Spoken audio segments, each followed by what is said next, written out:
रूस यूक्रेन जंग के 3 साल बाद अब इस जंग ने वो मोड़ ले लिया है जिसके बारे में किसी ने सोचा भी नहीं था। यूक्रेन ने रूस के अंदर घुसकर ऐसा हमला किया जो पुतिन के सपनों में भी नहीं आया होगा। शनिवार को यूक्रेन ने ड्रोन से रूस के कजान शहर पर हमला बोला। कजान वो शहर जहां इसी साल रूस ने ब्रिक्स सम्मेलन की मेजबानी की थी और अब वही शहर यूक्रेन के ड्रोन हमलों का शिकार बना। यूक्रेन के ड्रोन्स ने बिल्कुल 9/11 की याद दिला दी। 3 ड्रोन्स 3 रिहायशी इमारतों में घुस गए और नतीजा तबाही। सवाल यह है कैसे यूक्रेन का ड्रोन काजान तक पहुंचा और आखिर कौन से ड्रोन्स हैं ये जो रूस के अंदर तक हमला कर रहे हैं। तो जनाब ये है कामिकाजे ड्रोन। नाम सुना है ना? नहीं सुना तो जान लीजिए। ये वही ड्रोन है जो अपने टारगेट पर मंडराता है, घेरता है और फिर सीधा टकरा कर धमाका कर देता है। यूक्रेन की इस नई रणनीति में ये ड्रोन गेम चेंजर साबित हो रहा है। कामिकाजे ड्रोन, इन्हें सुसाइड ड्रोन्स भी कहा जाता है। इनका काम है दुश्मनों को निशाना बनाना और खुद को खत्म कर देना।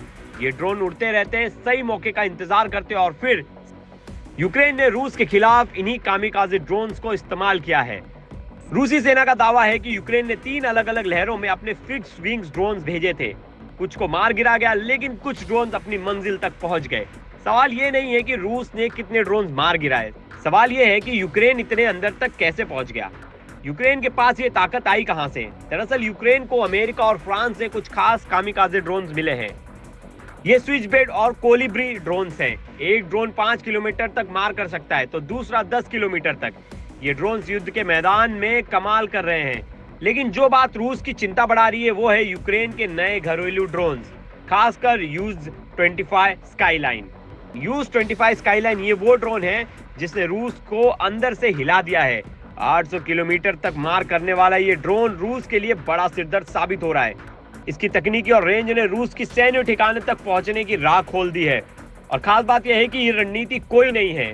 वर्ल्ड वॉर 2 में जापान पायलट अपने लड़ाकू विमानों से दुश्मनों पर आत्मघाती हमला करते थे।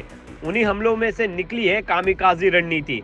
फर्क सिर्फ इतना है, अब पायलट की जगह ड्रोन, लेकिन नतीजा वही, जबरदस्त तबाही। अब ये लड़ाई कहां तक जाएगी इसका अंदाजा लगाना मुश्किल है। यूक्रेन ने साफ कर दिया है कि वो पुतिन को चैन से बैठने नहीं देंगे और रूस की तरफ से फिर अब बड़ा जवाब आ सकता है। 3 साल की इस जंग में अब नया अध्याय जुड़ गया है। सवाल यह है कि अगला कदम कौन उठाएगा। यूक्रेन के ड्रोन्स ने रूस की सुरक्षा को चुनौती दे दी है। अब देखना यह है इस जंग का अगला मोड़ क्या होता है। ब्यूरो रिपोर्ट, क्राइम तक।